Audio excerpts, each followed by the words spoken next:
täistera, ilma koorikuta, kott $5. Hästi.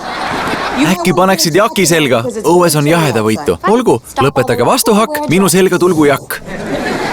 Hei. Hei, hei. Mitte hei, vaid hei.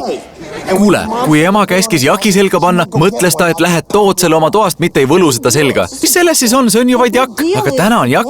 Homme matemaatikatöö ajal võib olla kalkulaator.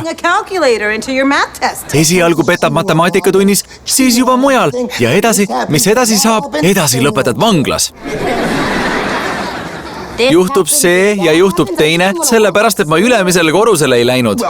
Mine üles, võta jakk ära, siis tule alla ja pane see uuesti selga. Teen kõik, et mitte vangi sattuda. Maxi, mis seal karbis on? See on minu Marsi dioraama kooli jaoks. Kus Marss on? Seal on vaid rannaliiv. See on ju üpris viljatu maa.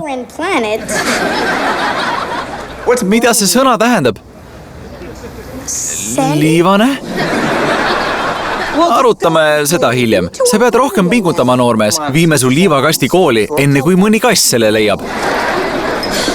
Näed nüüd, ma jään hiljaks. Kas kirjutad vabanduse? Ikka.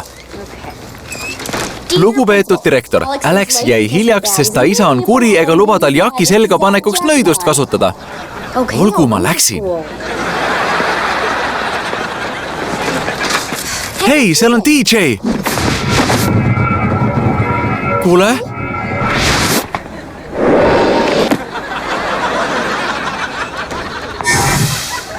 Kas sa oled... Sa just... Vaadake, ta on võlur! Vaata Waverly tänava võlureid Kids Zone TV-s.